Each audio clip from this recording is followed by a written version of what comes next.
What's up, guys and gals? Welcome back to the Nerd Castle. Today, in the world of indie games, we're going to be taking a look at Surrounded. Surrounded is a open-world zombie apocalypse game. Really, the best thing that I can compare it to is kind of just single-player DayZ. You start out as a character that's in the middle of a giant map. You roll around, you find loot, you try to survive, you eat food, you hunt, you chop down trees. In general, avoid getting chomped on. Now, as with all things, zombie apocalypse games are a dime a dozen nowadays, and there's a million cautionary tales out there showing us games that released and then tanked shortly thereafter. So I'm going to give you some of my thoughts about the game at the end of the video so that you can make an informed purchase, I guess, because this is early access, so you can never tell where it's going to go. On top of that, I'll have a link for you down below in the description just in case you think that this early access looks like something for you. And there will also be links down there to my Discord and my Twitch stream. So we're going to go ahead and get started with a new game. We want to play Long Down Valley. The game does have a tutorial. It's fairly simple stuff, though. Like, the game is pretty easy to understand. If you've played anything like Tarkov or DayZ, you'll understand it pretty quickly. There's not like a big learning curve here. So let's go ahead and load on into the map, see what character we get, and we'll see how it goes. I've played the game for a couple hours prior to the recording of this video just to assemble my thoughts and kind of get them down like on paper so that I can mull them about and really like refine them. But into the map we go. All right, so here is our character. We are apparently just a dude with a monobrow and a mustache. All right, interesting. So what is our job? It looks like we're wearing fatigues and knee pads or something. We were a military general, and our name was John Doe, apparently. General Doe. You can open up that information right there with the J key. It takes you on into your journal. Now, do we have any items? We do. We have a knife, so that's better than nothing. I'm going to go ahead and whip out the knife real quick because I can almost tell you dollars to donuts we're going to end up killing zombies in this game, as is the point of most zombie apocalypse games. If I can avoid attention, though, that would be ideal. There is kind of like a sneaky boy mode we can go into. It doesn't look like I can search the dumpsters. However, that guy might see us. Pretty solid chance we're going to have to make frenzies with the undeadsies pretty soon. Well, I don't think he saw us, actually. All right, let's go inside. And so inside this large building right here, it looks like we've got a med crate. At the moment, we don't have a backpack or anything else like that. We're going to need to track one down. Otherwise, for the foreseeable future, we are going to be supremely... And there's a backpack right there, right at the beginning. It took me forever to find a backpack the last time that I played the game. We've got like a little hat there for style. We've got 308 rounds. That's not too bad. We've got some scrap metal. You can use that for crafting. The game does have a crafting menu that will allow you to build stuff and things. So you can build crafting benches. You can build cooking fires. You can get sleeping bags. We'll definitely want to isolate some of that stuff. More specifically, the sleeping bag I think is going to be a really good idea because I don't feel like waiting out the nightfall. Okay, yeah, not the best knife on earth, but I have found that the knife is actually pretty decent for knocking down zombies because it stun locks them. This guy had 9mm in his pocket. Nice, dude. Well, if we find like a Glock or like a Beretta around, that'll be helpful. I'm going to avoid any of these zombies over here. And we're just going to kind of like sneak through these residences and see if there's a sleeping bag. I don't need to make one. We've also got some kind of Winchester 45. He has some big old Python looking gun. Okay, so we'll throw that on in there. We do have a duffel bag. I think our backpack is a 6x6. That's like a 5x7, so we'd be losing a slot by going for that. There's a chair over here. The game does have a building system where you can like place objects and things of that nature. We've got a cowboy hat, we've got a shamog, and we've got a skull mask. Yeah, I'd like to customize the way my character looks. Let's go with the skull mask real quick. We'll put the shamog on too. That way we've got ourselves kind of like rounded up. As you can see, character customization is a part of the game, although I would very much like to be able to create my character at the beginning of the game, and in fact, I think that would be a fantastic addition. There's a water jug right there. We are going to need to drink at some point. There's some cloth and some gunpowder. We can use the cloth to make bandages and things of that nature. We can use the gunpowder to make ammunition a little bit later on. We've got some 45 caliber rounds right there. I don't know what the point of the secure container is. So the secure container, if you've ever played like Escape from Tarkov, anything that you put inside a secure container, if you're killed by another player, they can't loot that stuff. In this game, you have a secure container, but I have died just to test it out, and you don't keep the stuff that's inside of it. So I don't know if they're planning on going multiplayer with the game or if they are planning on just kind of having some kind of like continuity between characters. But anyways, I didn't get to keep my stuff when I died in my secure container, and so I'm not exactly sure how the implementation on that works. There's another zombie down. He had a book. Okay. At some point, I will go to a trader. There are safe zones in this game that are full of humans, and you can sell your stuff there. When you see that red puff, it means that I hit him in the head. It's a critical hit, basically. We have a pile of money right there. It's red, so I'm going to guess that this game is made maybe in Russia. It's got rubles. That's the only red currency that I can think of, but then again, I'm not like a currencyologist, so like there's a pretty good chance that maybe there's lots of other red monies out there that I just don't know of. But anyways, ruble is the first one my mind goes to when I see red bills. What do we have here? Oh, we need bolt cutters to get into that locker. I don't really care because we just found more 9mm and we got a GPS. Good, that's one of those like must-have items so that I can show you, like for the purposes of this video, it's must-have. Because, oh, toilet paper, nice, dude. Everybody likes to wipe their butt. Well, I assume everybody does. I don't know. I feel like having, you know, a clean anus is like one of the finer things in life that really everybody should take the time to treat themselves to. But maybe there are other, you know, non-concurring lines of thought. I don't know, honestly. Like, I don't spend most of my time walking around being like, what's going on, dude? Check up on the status of that butthole. Maybe I'm just a bad friend. Seems possible. Maybe I've just been neglecting my relationships. Yeah, I could throw some glasses on. I don't even know if you're going to be able to see them on our character. Yeah, he does have the glasses on. Is there anything inside of here? Oh, nice, dude. We've got a Remington 870. Sweet. Yeah, throw that on the primary slot. We've got a 6x8 backpack right here. That's way better than what we have, which is a 6x6. So we're going to swap this out real fast. Unfortunately, there's no real quick way to swap items in between backpacks. It's just kind of the way it goes. But there we go. Now I need to throw this backpack inside of here. We will throw that on our back. Yeah, let me organize for a second. All right, we all organized. We don't have anything for the shotgun. Even if we had shells, we couldn't shoot it because for some odd reason, shotguns require you to have like a magazine, which is odd because the tube is right there. The tube is a part of the gun. It's on it right now.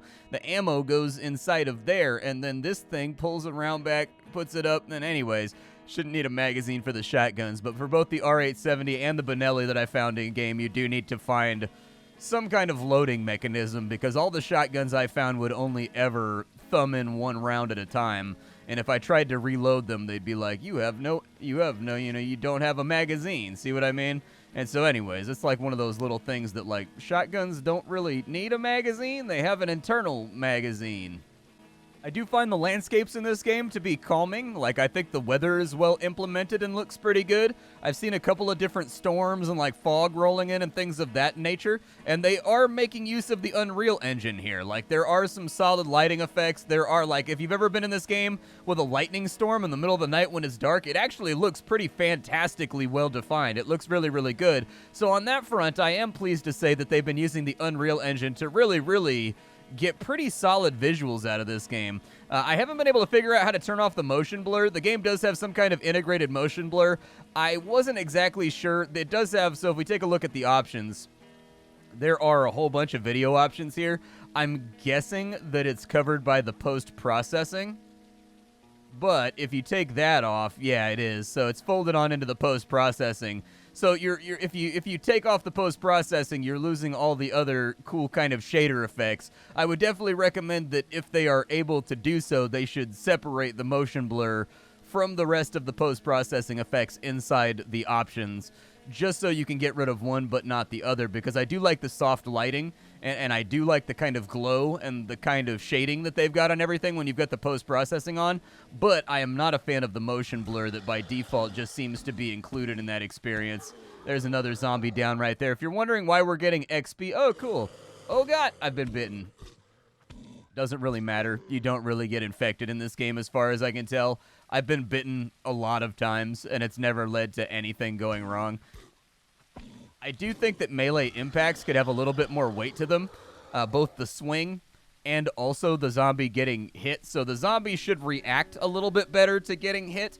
i.e. they should like kind of stumble and swagger backwards and kind of sway, and then the player needs a little bit more wind up on one-handed melee hits. With the two-handers, I felt like they were mostly okay, but that's a definite area where I think improvement could be pulled off. There's a tape measure and some aviators. Well, how can I turn down an opportunity to wear some aviators? Let's do that. We'll throw some aviators on the character. We've got more 9mm. If I could find a magazine for this M9 right here, we'll be in really, really good shape. We found another Winchester. Unfortunately, it also... So every gun in this game needs a magazine. If you notice, this is empty. One thing that I would recommend that they do is they remove the parts. They actually have to model each of these guns. So, like, if it doesn't have the internal magazine or, like, the wheel should be missing when you see it inside the crate here. If the shotgun is not going to have its internal magazine, the tube should be missing from the bottom right here, and you should have to find one and attach it and put it on.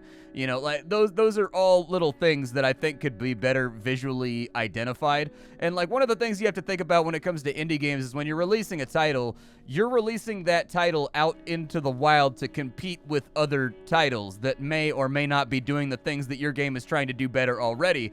Like, in the case of Project Zomboid. Like, this game is directly competing with Project Zomboid. And Project Zomboid has had about 10 years worth of development on it now in early access and has become a very, very, very good, in fact, in my opinion, the quintessential zombie survival game. And you're going to be releasing into that. And so, like, these little details and these little things that you take the time to implement are going to be very, very important so that when your product is stacked up next to somebody else's game, it shines through. And so that's the only reason that I bring up stuff like that, is because, like, the zombie apocalypse open world survival nebulous is not an uncrowded arena. There's a lot of things out there competing for your attention inside that particular area and aspect of gaming. And so, like, these little details and these little polish features become increasingly important as the air gets sucked out of the room. So just over this rise, we're going to be coming into a new village. And we're going to be able to take a look and see what they've got. Ideally, what I would like to do is I would like to scavenge all these locations and grab everything that I possibly can. I do like the city modeling. I think they did a pretty good job with that. I do like things like the old billboards and whatnot. Makes the city feel much more alive, or like the little cattle sign that's on top of that house over there. Or that's on top of that... Uh-oh. Oh, that actually didn't hurt nearly as much as I thought it would. I thought that was going to be devastating damage. Like, I thought I was going to die right there. But apparently, walking down a very, very... Well, okay, not that slight of a slope. Never mind. I was going to say, apparently walking down a slight slope eludes my character. But that's actually not that slight of a slope. It was actually pretty steep. That was actually probably my fault. I recant. I take it back. I was going to blame it on my character. Oh, good. Nightfall is upon us.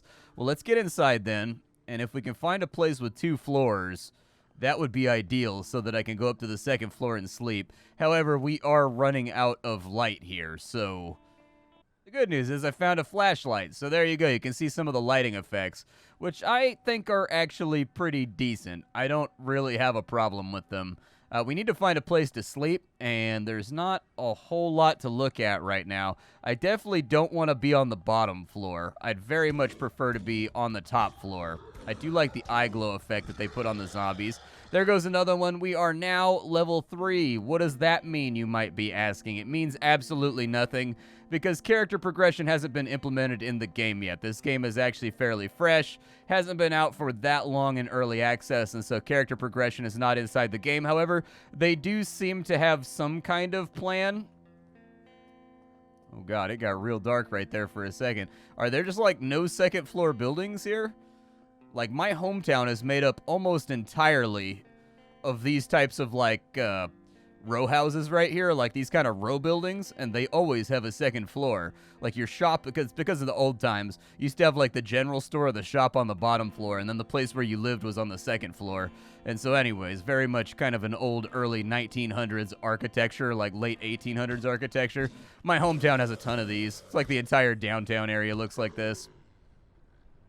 Anything on that zombie right there? I just need to find a place to sleep. That's pretty much it, and I don't want to be on the bottom floor. I don't know if you can be attacked in your sleep. That's something that I haven't really verified. But, oh my god, there's another one. And it's pouring down rain right now. We got a can of baked beans. There we go. That'll help out with the old flow through. There's a lot of zombies over here. Let me go ahead and clear them out real fast. Okay, there's a zombie down. Went ahead and took care of him. And then actually, there's a second floor up here. Unfortunately, zombies are coming up the stairs. Get out of here. My damage numbers will blot out the sun. I hit you with the fury. Oh, good. Apparently, we pulled, like, everything in the neighborhood over here when we came upstairs. I don't know why. Probably the giant beacon of light that I have. We can place our sleeping bag, so I'm going to do that. And then we're just going to sleep. There we go. Yeah, it doesn't look like you can be attacked in your sleep, because when we initiated, that zombie was coming up the stairs base. Ow, dude. Okay, I'm going to need you guys to relax. I don't know where you're coming from, but this whole thing needs to stop. I'm going to get my sleeping bag real fast. You can do that by holding down the X key. Doesn't look like I can search the trash. However, we are pretty beat up, so I'm going to go ahead and make a bandage real fast, and we are going to use that. That'll help out. It gives us like 20% of our health back. You can see our health down in the bottom left-hand corner next to our stamina meter. We don't have a lot going for us, but we have something going for us. The real nightmare is going to be going through all these zombie corpses. Yeah, apparently there's some kind of weird... Oh, it apparently sheathed my knife. I was trying to attack him, but I guess my knife was put away. We've got money right there. Not really helpful. We've got some bullets right there. That's a little bit more helpful. I'm not going to get too crazy about looting all this, but I'll loot what I can. Do those stack? They do not stack. Okay. How hungry and thirsty are we? We're kind of hungry. You do regenerate health if you keep your meters filled up. And so we can use up a little bit of our vittles right here, just to clear out some inventory space and get that regeneration going. However, the regeneration is quite slow, so it is very, very possible in this game to die before your health regenerates back to where you want it to go. We've got another 2-story building right here. Water bottle, don't really need it. We have a rubbish bottle, don't really care about that. Doesn't look like those two are lootable. This cabinet right here has a duffel bag with 35 slots, not as good as what we have. We've got another M9, we've got a sleeping bag, we've got a camera. If you notice, there's a price on all these items. That's because you can take them to town and you can sell them. Actually, this place would make a pretty sweet base. There's a lot of, like, floor space here. Aw, dude, did they eat the baby? That's kind of dark, dude. That's kind of grisly. I don't know how I feel about that. All right, let's get the binoculars back. We've got a ranger's hat. I don't know if I want to cowboy it up right now. Looks like we need 5 logs and we need 5 scrap metal if we want to build a crafting bench to get, like, the next tier of crafting ready to go. I will keep this building in mind for later, though, because I like this building, actually. It's got, like, a solid number of floors. It's got a door that isn't, like, super obvious. Stab her real quick. There we go. And I'm going to pick through town. I'd like to show off some of the shooting mechanics, but, hey, a bandage. Nice. Oh, there's another one on me. Oh, there's a lot of zombies around here. There's like a very, very real supply of zombies. We got some 45 right there. That's nice. If I could ever find anything to fix up my guns, we could actually be shooting right now, and then we wouldn't even need to worry about all these problems because, like, blip blop, tear them all up. We've got a laptop, we've got rope. Okay, I don't really care about that. Well, most of this town seemed like a bust to me. There is vault animations in the game, and I do think that that's a nice touch. A lot of games don't have that. So instead, what I think we should do is let's go up to Fob Alpha. Fob Alpha is going to have a lot of military loot, and so I think it's a really, really good idea to hit that spot. So we'll head up to the northeast for a little while, and then maybe we'll head on down to Trader Joe's, I suppose, and see if we could sell off... I don't know what that sound means, but it can't be good. I actually, in the X amount of time that I've been playing the game, have not heard the bomb siren go off. So I'm not crazy sure what that implies. but I'm glad I'm not in a populated area while it's going off, I'll tell you that right now. We're coming up on Fob Alpha here. This is normally where I go to kit out real fast at the beginning of most runs, just to make sure that I got like some guns and some ammo and some foregrips and some mods and things like that. We do have our face wrapped, so we should be good. I don't think you get infected over here. You do have a meter down in the bottom left that when you're in like these kind of like foggy zones, and I'm really, really sorry for whatever YouTube's compression decides to do to this section of video. It's probably going to be bad. But anyways, these little foggy areas, some of them you need a gas mask, some of them you don't. And so anyways, this one does not, which is why I typically come here at the beginning of fresh runs to grab stuff. The zombies here are tougher, so that's just something to keep in mind. I think I hear an airdrop coming in too. Can't see it, though, because of the fog effect. All right, so we've got some crates over here. We got a crowbar. We got a tape measure. Not exactly what I'm looking for. Over here, we've got a little ammo container. Nothing inside of it. We've got a big stack of hello. So we've got vectors. We've got all kinds of good stuff in here. Let me kill this guy off real fast so that we can go through this at our leisure. However, we are going to be limited by what magazines and things we can find to go with this weaponry. So I think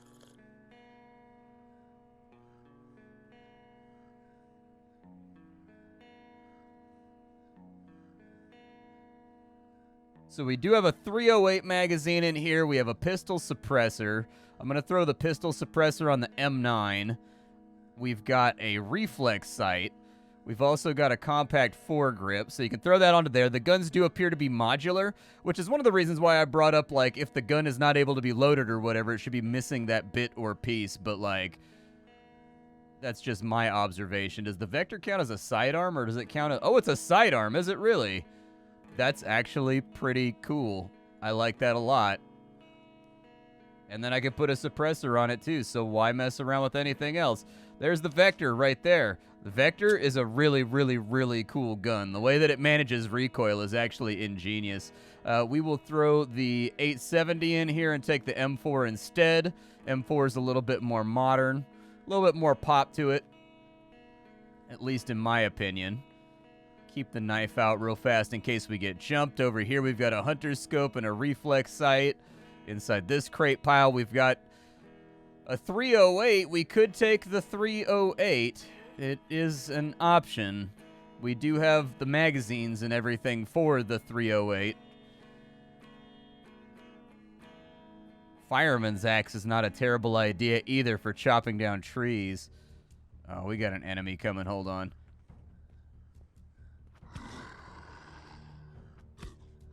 These ground zombies can be a little bit weird to go after from time to time. All right, so, I mean, we can leave the Benelli behind. I don't like leaving the Benelli behind, but we can do that.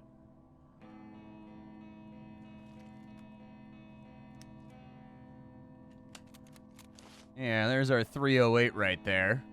308's not a bad gun, though. I mean, it's got a lot of utility usage. You can use it for hunting, and ooh, that's way better than the melee that we have. I'll take that. It looks like we have a makeshift drum of 5.56 just in case you want to walk around with a crazy barrel mag. We've got a couple backpacks and things. Nothing looks too crazy. Over here, we've got antiseptic. I will take that. Ammo container's got nothing in it. Actually, this is a pretty bad run of Fob Alpha for me. Typically, oh, we've got a Spec Ops helmet. Nice, dude. And it's got night vision. Hell yeah. Okay. All right. We'll put a scope on top of that. We've got a 60-round mag, a Coyote backpack with 63 slots. What does mine have? Mine has 48. All right. Well, we are officially kitted on up. I don't know how I use the night vision. Oh, you press N is how you use the night vision. Okay. Do I have my gun out right now? How do I zoom?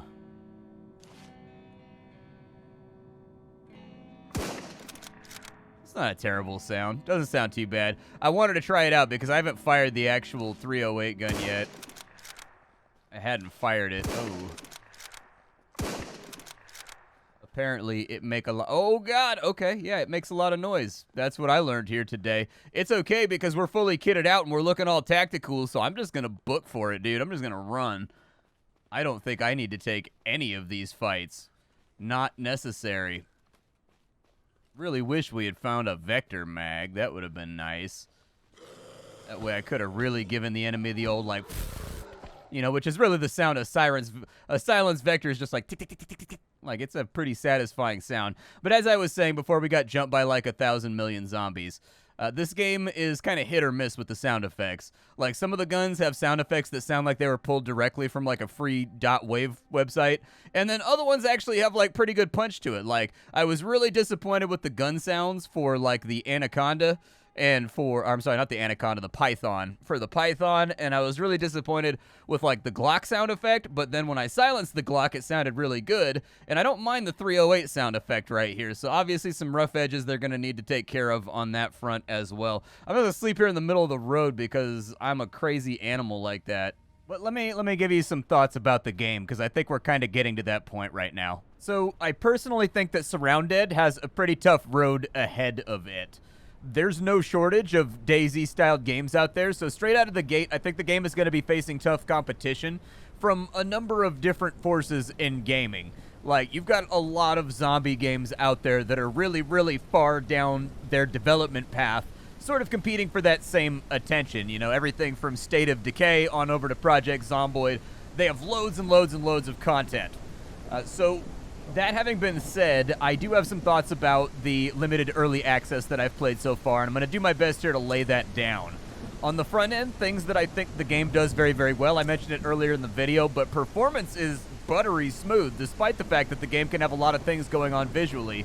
There's lighting, there's particles, there's rain, there's storms, there's volumetric fog, all kinds of effects that the game is using, and it was surprisingly stable. Like, I'm really, really used to these open-world zombie games generally just chugging and acting really, really foul at the first opportunity to do so, so much so that it surprised me, and I figured I would bring it up here at the end of the video. The music and soundtracking are fine. They're somber. They fit the tone. They're kind of western-y. They're kind of outdoorsy, and I feel like it fits. There's a lot of graphics options available in the menu, so if you've got like a weaker rig, you can definitely tailor the game to get it running properly. Audio-wise, I think the game is a mixed bag, like I said earlier. Some things sound pretty great, like silenced weapons, the bolt rifle, so on. But other things sound like they were pulled off of a free wave site. I definitely recommend over the course of development that they'll want to get those all equalized with regards to quality, so that there's not kind of that jarring disparity in between varying gun sound effects and whatnot. I do think that some of the animations for Melee could be tightened up, both in the way that the zombies react to being hit and the way your character reacts to being hit and swings his weapon. I think that's an area where we could get a little bit more weight, a little bit more crack, a little bit more thunk to make it feel a tad better. When it comes to content, that's where I think that you're going to have to make a call. Like, the base building is in the game, and there are civilian areas around the map to trade, get ammo, bring back the spoils and cell phones and things like that. You've been looting, kind of Tarkov style, to make money. But the base building isn't, like, hugely in-depth yet from what I've seen. But, like, the first vestiges are there. I haven't seen any hordes or anything else in the couple hours that I spent with the game. And so I do think that, like, some kind of attack or horde or something is going to have to be implemented, though, just to make the base building worth it, unless they're planning on putting, like, really, really advanced crafts in there behind sort of a research treadmill or something.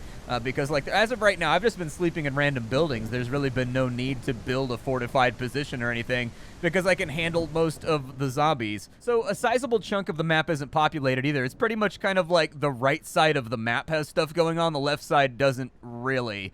And so, like, there's still room for content to be put in right there, but I figure you'll probably go through most of the villages and whatnot pretty quickly. I did find that gear drops actually were a little bit weird. So they should be more linked to where you get them from. I'll give you an example. At the moment, I've had the best luck finding bullets and, like, really good things from random trash piles.